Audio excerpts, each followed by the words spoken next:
Why watch Tucker Carlson? I mean, why focus on him? Well, he's the new king of cable news. He is the heir to Bill O'Reilly. He took over O'Reilly's time slot, that prime 8 p.m. time slot on Fox News, and he is the #1 rated show in all of cable news. Plus, he is the founder of The Daily Caller, which is becoming an increasingly significant news source on the right. Now, he's no longer the editor-in-chief day-to-day, but he's still the chairman of the board, very important figure in the media. All right, let's watch some of his show from last night. Here's Tucker. Well, good evening and welcome to Tucker Carlson Tonight. The president, as you may have heard, fired back at the media today in New York. But lost in the hysteria is that he did again very clearly denounce neo-Nazis, and he pointed out something liberals do not want to admit, that there was violence among some of the counter-protesters like Antifa. That's how Tucker opened his show last night. What stands out to me is he's instantly pitting the president's enemy as the media. Not white supremacists, not the president's own words, but the media. Right, and Trump and his boosters love that dynamic. They love the press versus the president, back and forth. And what you have right there is Tucker sort of setting it up in a way where the problem here is not starting with what the president said or didn't say on Saturday about what happened in Charlottesville, his refusal to condemn white supremacists by name on Saturday. The problem is that the media has been badgering him for several days. This sort of beleaguered president has finally had enough, and now he's pushing back. I want to show you some more of Ed Henry talking to Tucker Carlson because they're really focused not on white supremacists and the alt-right, but this thing they're calling the alt-left. Then, as it was pressed on whether he was putting radicals of the alt-left on the same moral plane as white supremacists.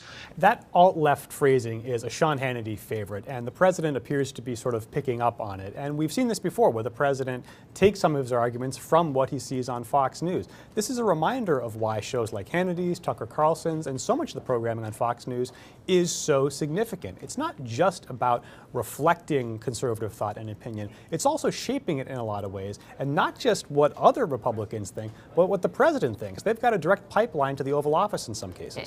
Through his remote control. I mean, not just through picking up the phone, but also what he watches on Fox News. But alt-left is this generated term, and there is no self-declared alt-left, Cal. No, it's not. That's sort of the great difference here, right, is that the alt-right is a group that self-identifies as alt-right, and it is a pure invention by Sean Hannity and others on the right. It's essentially just sort of a counterpoint. And we've seen this before.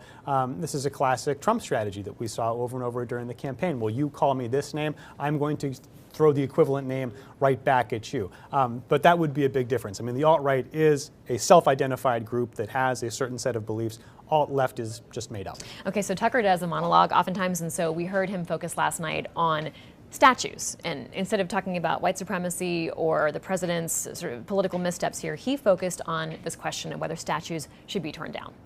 Which statues are next, the president asked today? George Washington, Thomas Jefferson? It's not a joke. Suddenly, it's a serious question.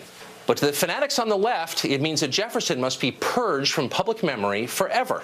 But let's be honest, up until 150 years ago, when a group of brave Americans fought and died to finally put an end to it, slavery was the rule rather than the exception around the world, and had been for thousands of years, sadly. What fascinates me here, Cal, is that just like the president, Tucker Carlson is trying to shift the conversation to monuments and statues and get it away from this question of racism or white supremacy. And there is an ongoing debate, for sure, in this country about whether these statues should live on.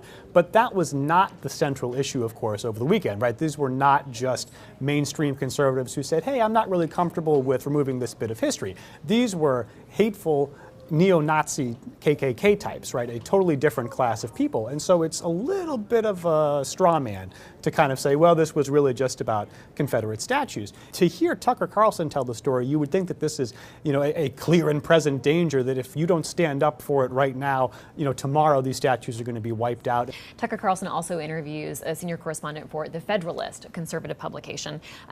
And what they really focus on is the left. John, this does seem like a turning point somehow, not just on the right, but also on the left, these events of the last 2 days. And there seems to be a new intensity on the left. Am I imagining that? No, you're not. So, Cal, this strikes me because instead of talking about the intensity of the right, white supremacy, which you really can't get much more intense than that, talking about neo-Nazism, they're talking about this left movement that they perceive of as being a threat. And they're the instigators, to hear Tucker Carlson tell it. Right. You know, they're the ones who are starting the heated rhetoric. And that they are even equivalent to the Taliban. Listen to this. And the Taliban did that in Afghanistan, but it's not about that. The people who are attacking these statues know nothing about history. They don't know who Robert E. Lee was. They don't know who Stonewall Jackson was. Cal, I think the protesters do know who Stonewall Jackson and Robert E. Lee were. I think that's the problem, which is why people who call for the statues to be taken down want to see that happen. But setting that aside for a moment, comparing people who want statues taken down here in the United States with the Taliban is fascinating. Right. It's sort of this oversimplification where all removals of statues in history are the same. So, you know, later in the show you had Tucker citing an example of the Taliban destroying Buddhist statues in Afghanistan because it didn't comport with their worldview. And essentially saying that's basically the same thing that these protesters are doing when they want to remove Confederate statues. To wrap this up, Cal, how much is Tucker Carlson's language and tone jiving with the rest of Fox News? Well, it's interesting. If you watched a full day of Fox News, it would be a schizophrenic experience, Libby, because, you know, you start the day with Fox and Friends, which is just absolute fanboy Trump all the time. Everything he does is perfect, and there's basically no criticism. In the middle of the day, you get shows like, you know, Shepard Smith reporting, and Smith is very critical of the president frequently.